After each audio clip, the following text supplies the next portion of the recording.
So this video caught my attention while I was browsing Instagram, as you will, and I thought, okay, let me do a little reaction to this video. Yeah, let me just let it play, and then we'll just take it from there. Let's go. Have high racial and cultural self-esteem. You can't bait me into diaspora wars. You can't get me to dislike Black people from other places because they have different experiences than me. I'm a smart person. You can't do that to me. Do you see how that works? I'm a culturally informed person. I'm a socially informed person. I'm mentally fit. You can't do that to me.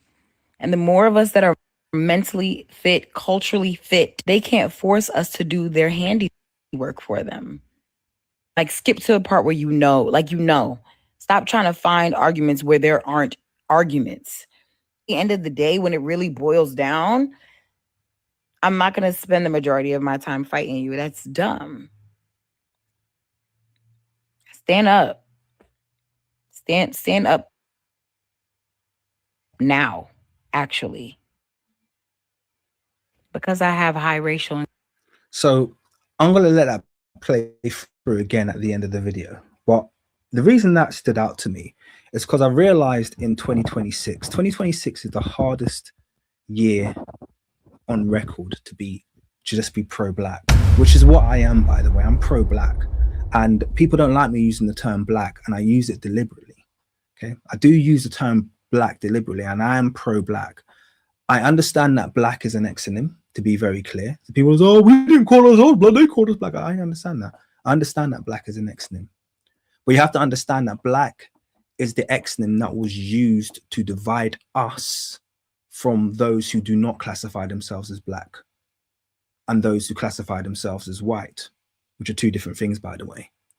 So they place these upon certain populations around the world, not just Africans, by the way. Polynesians and Melanesians will proudly say that they're Black. They say, I'm Black. Get rid of that. We're Black. You know, I love that about many of them. Okay. Down in the kind of like the Australasian area of the earth. They're very pro-Black. Okay. Many people across Asia are Black. The Middle East, there are Black people in the Middle East. So there are Black people all around the world. And the one thing that unifies us, obviously the Americas and Europe, etc. The one thing that unifies us is the way that we've been treated. So when I'm pro-Black, I am pro those groups. I'm obviously very pro-African. I'm obviously very pro, you know, I would say I'm pro-Yoruba, but I'm kind of like, I'm just pro-Black. That literally is my priority. That literally, and I know a lot of Black people are very tribal, and a lot of Black people are very, they only want to support the group that they belong to, but it's just not how I'm wired. It's just not how I'm built.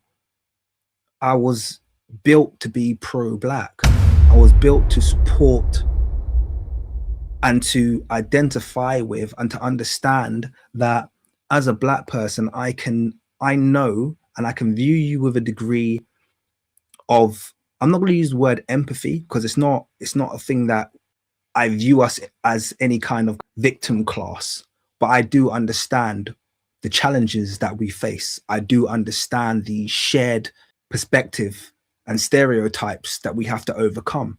And that's the only label I want to identify with in terms of a label, like I'm Black and I am pro-Black. And like she said, I love the way she put it, so I'm gonna let it play out again at the end.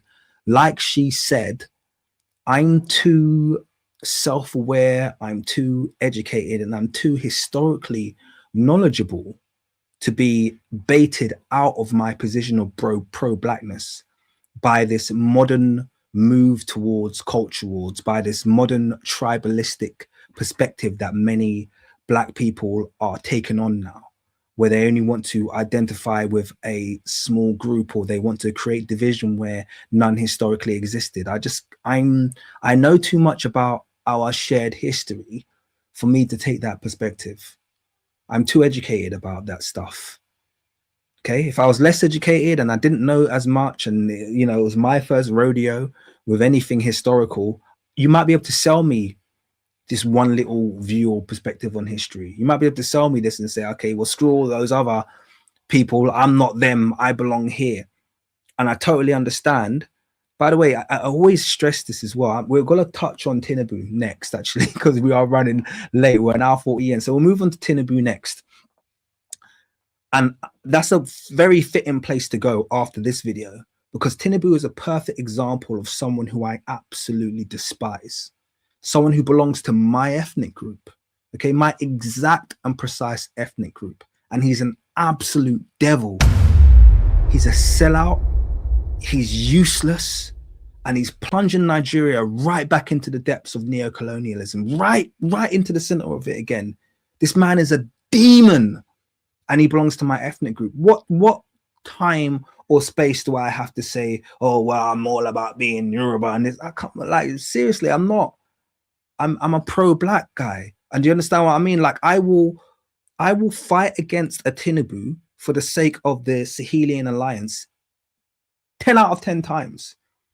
There's not a scenario where I'm going to, you know, back a Tinubu over a Goita. Do you understand? There's no scenario where that plays out. There's zero scenario. I'm not here to be backing the on some tribalistic thing. Well, as long as the Yorubas right now, screw that. You are my enemy. Yeah, my friends are the ones who are about black empowerment. They're about moving Africans forward, moving black groups forward, and understanding our joint effort to develop one African nation, one black nation, one group develops. It moves us all forward. It progresses us all forward. So I'm far too informed to fall for that okie doke. And I think she just put it really well. So I'm going to play her out. And as that's playing out, I'm going to pull up my Tinubu information. And cultural self-esteem, you can't bait me into diaspora wars. You can't get me to dislike black people from other places because they have different experiences than me. I'm a smart person. You can't do that to me. Do you see how that works? I'm a culturally informed person. I'm a socially informed person. I'm mentally fit. You can't do that to me. And the more of us that are mentally fit, culturally fit, they can't force us to do their handiwork for them. Like, skip to the part where you know. Stop trying to find. And I think the point she raised there is very, very clear as well. When you're focused on these things, I'm not saying you shouldn't. I think people should rejoice in doing a bit of research, understanding their genealogy, and perhaps connecting to a part of their history that has been hidden from them. So I'm not here trying to, you know, shit on any particular group. I think they all have a relative particular place in people's history and people's understanding and backstories. But when, as a result of your learning, the focus of your energy becomes other black groups or forcing an enmity with other black groups, then, like she just said, you're just doing the bidding of the enemy. Like, do you think they're not differentiating? Do you understand what I'm trying to say? So while you're out there differentiating and doing this, they're not differentiating. Then it's like, oh yeah, those idiots are fighting. Let's just do what we need to do.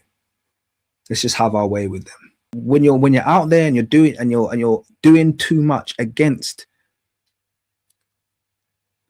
people who are essentially facing exactly the same obstacles as you, you're not doing yourself any favors. That's what I'm trying to say. You know, like that's all there is to it.